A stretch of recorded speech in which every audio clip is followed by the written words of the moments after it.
Page number 51, अगर book है तो खोल लें। 5 क्लास की बुक है ये। LCM और SCF 5 क्लास में ही है, 4 में नहीं है। 4 में फैक्टर मल्टीपल है। ठीक है, जिसके पास है सही है। अच्छा, यहाँ लिखा हुआ है सारा has 2 pieces of ribbon.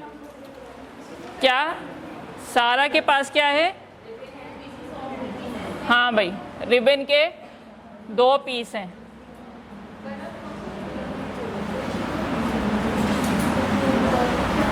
Page number 51 है। सारा के पास क्या है? रिबन के 2 पीसेस हैं। एक की लेंथ कितनी है?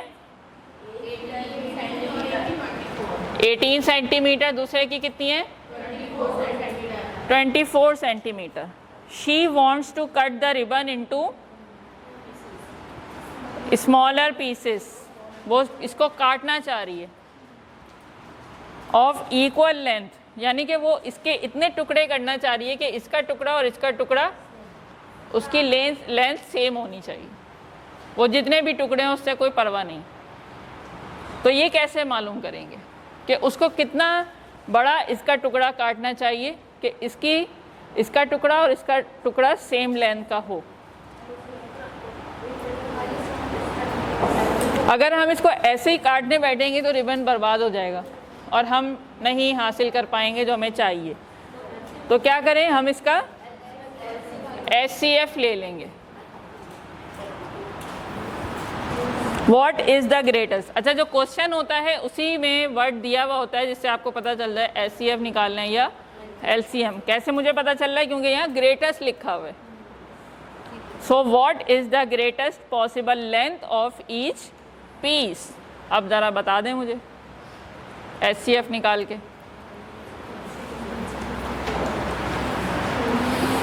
इसका डिवीजन मेथड किस तरह से करते? डिवीजन का ब्रैकेट्स बनाते, बड़ा नंबर अंदर, छोटा बाहर। 18 से डिवाइड करेंगे इसको। 18 2 तो नहीं जा सकता, जा सकता है? 18 1 18 ही करेंगे। Then subtract. अब यहीं पे दूसरा ब्रैकेट बन जाता है और 18 जो यहाँ पे डिवाइजर था वो यहाँ पे क्या बन जाएगा? डिविडेंड। ठीक है, क्या माइनस हुआ, क्या आया यहाँ पे? 6 आ गया। नाउ 6 3 18, पूरा नो रिमाइंडर, तो यहाँ पे ये रुक जाएगा। तो 6 ये है आपका SCF। क्या है आपका? SCF है।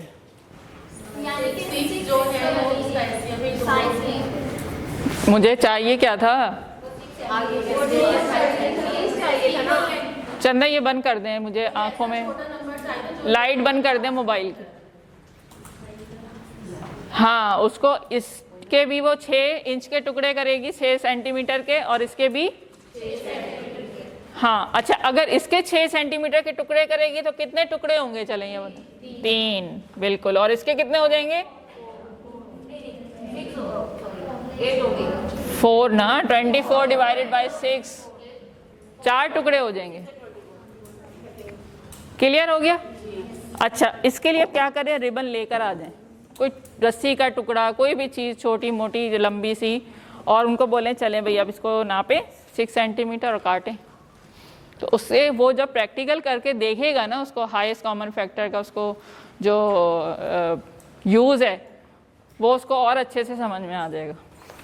नेक्स्ट जो हमारा कॉन्सेप्ट है वो है एरिया एंड पैरामीटर का। क्या है? एरिया एंड पैरामीटर क्या होता है? क्या फ़र्क है दोनों में?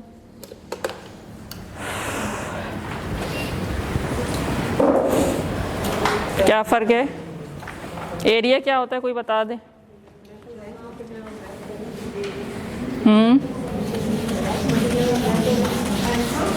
What is mean by area?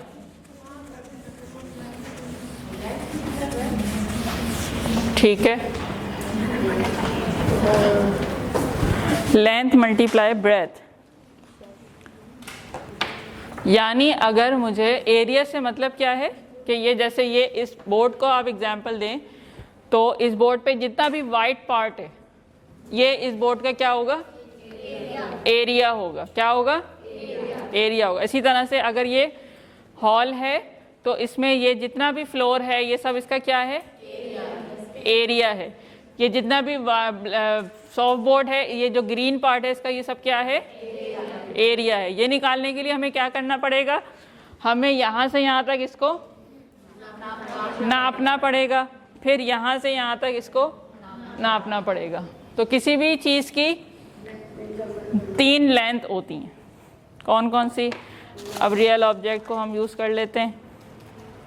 For example अगर मैं इसको यूँ पकड़ूँ तो मैं बोलूँगी ये इसकी विड्थ है, ठीक है, ये इसकी लेंथ हो गई और ये इसकी ब्रेथ हो गई। इससे कोई मसला नहीं है कि आप इसको लेंथ बोल दें, इसको विड्थ बोल दें, इसको हाइट बोल दें, कोई मसला नहीं है इसमें, क्योंकि हैं तीनों लेंथ ही। अब बच्चे को बोलें कि सेंटीमीटर से इसको नाप लो, स्केल सबके पास होते हैं बच्चों के पास, उनको सेंटीमीटर में नापना भी आ जाएगा। फॉर एग्जाम्पल अगर आपको इस फेस का एरिया चाहिए तो आपने क्या लेनी है, विड्थ या हाइट कह लें इसको, और ये इसकी लेंथ। तो एरिया आपका क्या होता है, 2 लेंथ का multiple, length multiply by breath. Suppose ये आपकी आ रही है 3 सेंटीमीटर और ये आ रही है 5 सेंटीमीटर, तो एरिया क्या हो गया, स्क्वायर। इसी तरह से वॉल्यूम जब निकालेंगे तो तीसरी लेंथ भी मल्टीप्लाई में लिख देंगे। अच्छा, इसमें हमने क्या किया, रियल लाइफ ऑब्जेक्ट दिए हमने, उनको बोले भाई अपनी किताब का एरिया निकाल लो, किसी बॉक्स का निकाल लो, कोई और चीज़ है उसके पास उसका एरिया निकलवाएं। उसकी भी जब वो बाकायदा नाप के जब वो उसको कैलकुलेट करके कर रहा होगा ना, अब अच्छा तो ये होगा कि आप कमरे का भी करवा लें, लेकिन ज़ाहिर है उसके लिए फिर पूरे इंची टेप, हाँ कोई भी चीज़ है, वो सेंटीमीटर में जब कमरे का नापेंगे तो फिर बड़ा यूनिट चाहिए होगा, मीटर चाहिए होगा, बड़ा स्केल चाहिए होगा। कपड़े का नापेंगे तो उसके लिए इंच टेप यूज़ करवा लें। ये जैसे मेरे पास है, इसमें 2 यूनिट्स हैं, इंच और सेंटीमीटर। अच्छा, पेरीमीटर क्या होता है? टोटल लेंथ की जो बाउंड्री होती है ना, टोटल लेंथ की बाउंड्री।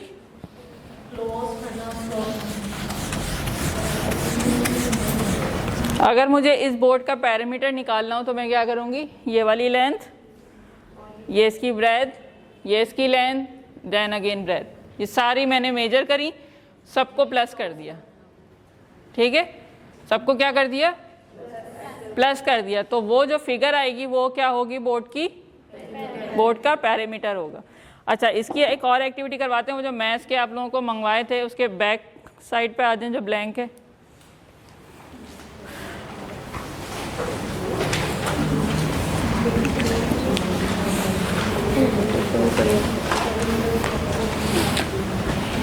इसके ज़रिए भी बच्चों को आप पेरीमीटर का कॉन्सेप्ट समझा सकते हैं। उनको बोलें कोई भी शेप बना दें इसके ऊपर, इसमें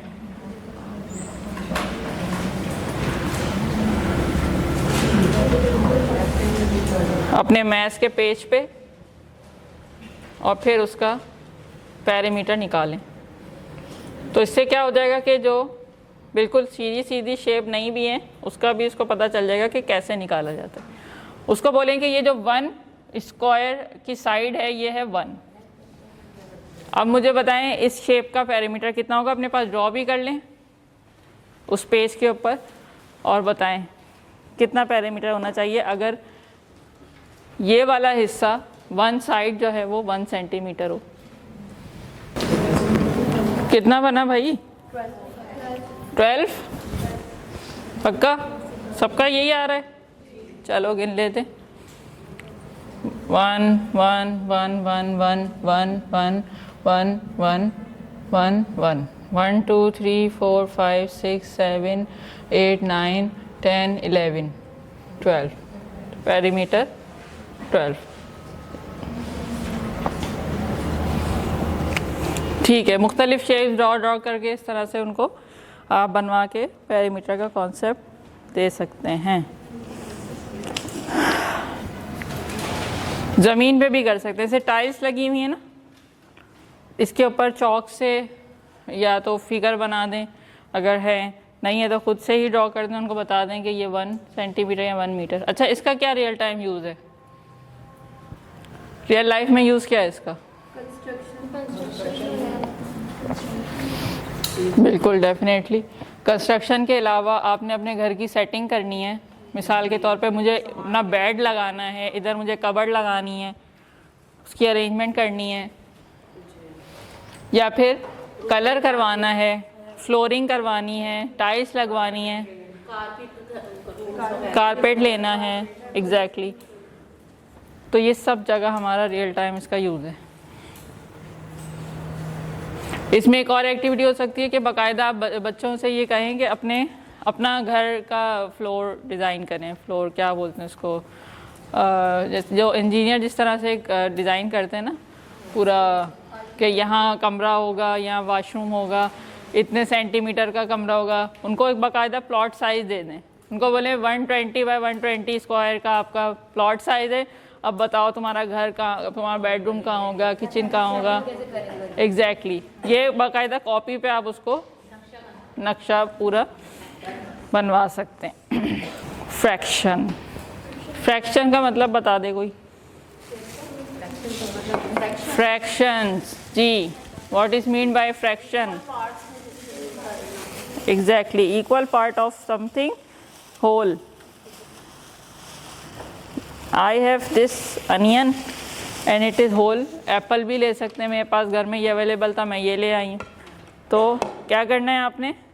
ओके, दिस इज होल, ये पूरा एक साबुत अनियन है, तो ये क्या हुआ? होल, वन होल हो गया ये, ठीक है। अब हम क्या करेंगे? We will cut it into 2 equal parts.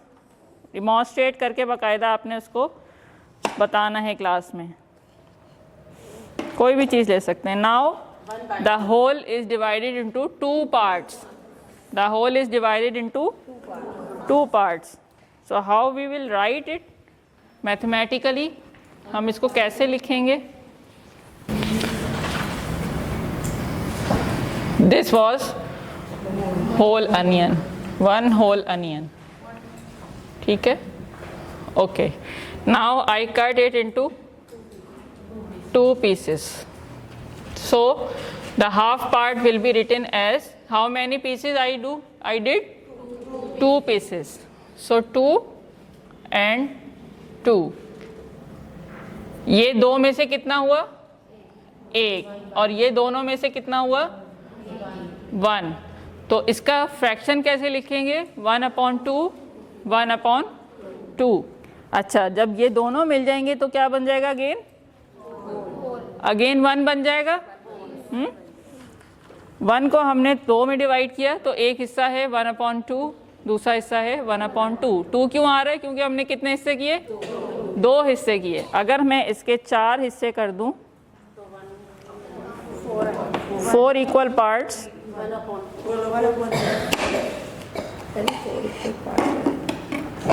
अब एक पार्ट कितना हो गया? 4 हो गया, 1/4 हो गया, ठीक है। अब हम इसको कैसे लिखेंगे?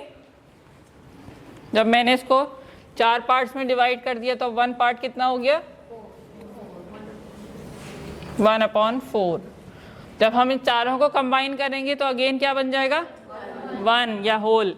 यहीं से आप इसकी एडिशन और का कॉन्सेप्ट दे दें, दोबारा कंबाइन हो रहा है। तो अब बच्चे अगर आपसे सवाल करें कि हम ये 2 एक बार क्यों लिखते हैं, हमें तो इसको 2 + 2 कर देना चाहिए। अगर मैं इसको 2 + 2 कर दूंगी तो मेरे पास 1 होल नहीं बचेगा, बल्कि ये आ जाएगा। इसलिए हम इसको 2 को 1 टाइम लिखते हैं ताकि ये हमारे पास होल बन जाए, राइट?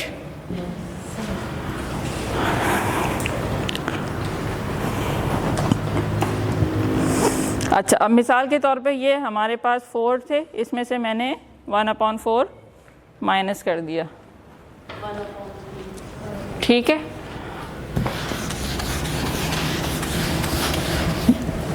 तो पहले अब मुझे बताइए कितने रह गए, अब ये माइनस कितने रह गए अब? तो whole total 1/4 plus 1/4 plus 1/4, 1 time 4, 1 plus 1 plus 1, तो how many do I have? 3/4। 4 में से 3 हिस्से मेरे पास रह गए।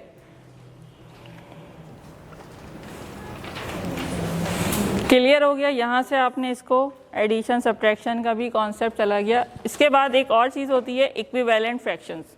ये एक बड़ा दर्द सर होता है और बच्चों की समझ नहीं आता कि इक्विवेलेंट फ्रैक्शन से क्या मतलब है। तो इसके लिए मैंने ये स्टेप्स बना लिए हैं।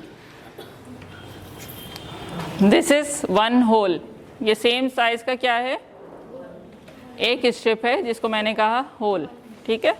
अब मैं इसको अगर 2 हिस्सों में डिवाइड करूं तो एक होल कितने हिस्सों के बराबर हो गया? 2 1/2 के, है ना। 1 होल कितने 2 हिस्सों के बराबर हो गया? 2 1/2। अच्छा भाई, सेम लेंथ का फिर मैंने क्या ले लिया?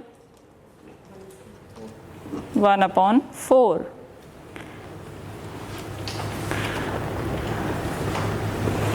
अब मुझे बताइए कि एक 1/2 कितने 1/4 के बराबर हो गया? 2 1/4 के बराबर हो गया। नज़र आ रहा है आप लोगों को? ये इस तरह से इसके हिस्से हुए हैं। तो ये 1/2 2 1/4 के बराबर हुए, यानी कि ये हिस्सा इसके बराबर है। इसको कहते हैं इक्विवेलेंट फ्रैक्शन। 1/2 अगर 1 होगा तो ये बराबर होगा 2 1/4 के, 2 टाइम्स 1/4। अगर हम इसको सॉल्व करें तो क्या आ जाएगा? दोबारा 1/2 कट जाएगा ना, ठीक है। तो इस तरह से इक्विवेलेंट फ्रैक्शन कैसे बना? 1/2 इज इक्विवेलेंट टू 2/4।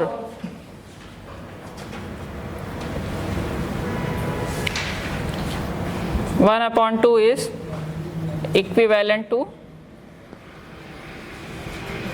2/4। तो हमने इसको करके दिखाया कि कैसे एक फ्रैक्शन दूसरे फ्रैक्शन के इक्विवेलेंट होता है। ये क्लियर हो गया या रिपीट कर दूं? क्लियर हो गया पक्का? चलें फिर आगे चलते हैं, थोड़ा सा टाइम हमारा चल, अगर कोई इसको करना चाहिए इसी तरह से आगे। फिर ये 1/2 के नीचे और भी मेरे पास फ्रैक्शंस हैं, इसको हम और कर लेते हैं। ये आप इसको अलग करके ना ज्वाइन भी करवा सकते हैं। जैसे मैंने इसको काटा नहीं, यहाँ से इसको काट दीजिएगा, बच्चों को बुलाइएगा, बोलिएगा कि आओ अब 1/2 का इक्विवेलेंट निकालो। वो जोड़ जोड़ के बताएगा, उसकी लेंथ सेम होनी चाहिए। ये लीजिए, ये इस तरह से 1/5। ये प्रोजेक्टर चल जाता तो इससे हम लोग इसको रीड कर लेते। बहरहाल ये नीचे पूरा 1/10 तक जा रहा है और हम इसमें समझ रहे हैं कि 1/4 के नीचे फिर 3 1/6 मिलेंगे तो वो 1/2 के बराबर हो जाएगा। नेक्स्ट स्टेप में हमने ये करना था। इस पिक्चर को जब हम ऑब्जर्व करते तो वहाँ पे 3 1/6 जब जुड़ते तो उसकी लेंथ 1/2 या हाफ वाले के बराबर होती। 3 1 जा 3/6, तो ये दोनों इक्विवेलेंट फ्रैक्शन हो गए।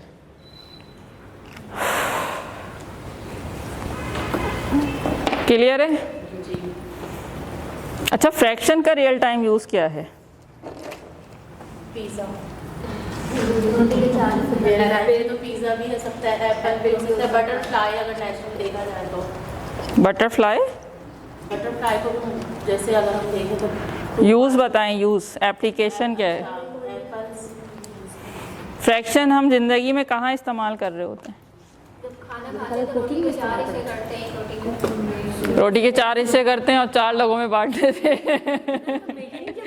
नहीं भाई, मैं तो पूरी लूंगी रोटी, मुझे तो होल रोटी चाहिए, ये तो नाइंसाफी है। जो है वो बेकिंग पाउडर डालना है, इतना हमें बटर डालना है। एग्जैक्टली सबसे ज़्यादा यूज़ इसका रेसिपीज़ में हो रहा होता है, और विरासत का हिस्सा बड़ा इनको याद आ रहा है, लग रहा है कुछ मसला है। और उनको डिस्ट्रीब्यूट करने पैसे लोगों को, बिल्कुल कर एग्जैक्टली डिस्ट्रीब्यूशन के लिए हम फ्रैक्शन यूज़ कर लेते हैं। फ्रैक्शंस का सबसे ज़्यादा इस्तेमाल जो है वो आपकी मेजरमेंट्स में होता है, ठीक है।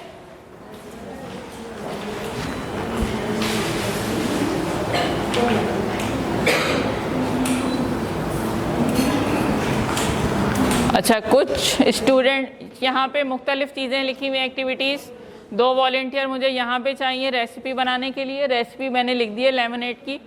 कुछ स्टूडेंट जो हैं वो अपनी हाइट मेजर करेंगे, कुछ जो है वो अपने फुट साइज़ को पेपर पे ड्रॉ करेंगे, और कुछ जो है वो टेबल को हैंड स्पैन से मेजर करेंगे। तो ये group 1, group 2, group 3, group 4, group 5 और 6 यहाँ पर आ जाए।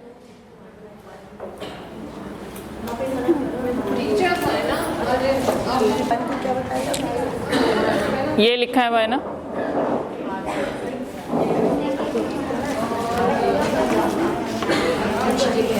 ये देखो, इससे आप अपनी हाइट नापोगे कितनी है, ठीक है। ग्रुप 1 ने हाइट नापनी, उनको दे दिया। ग्रुप 2 ने, ग्रुप 2 का है, आपने पेपर पे अपना फुट साइज ड्रॉ करना है। एक पेपर निकाल लें रजिस्टर का, वहीं बैठ के कर लें। ग्रुप 2 सबने करना है ये काम।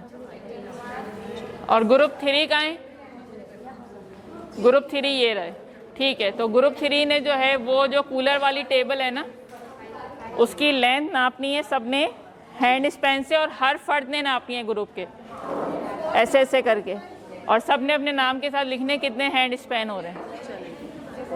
जाइए ग्रुप 3 उधर। ग्रुप 4 का है,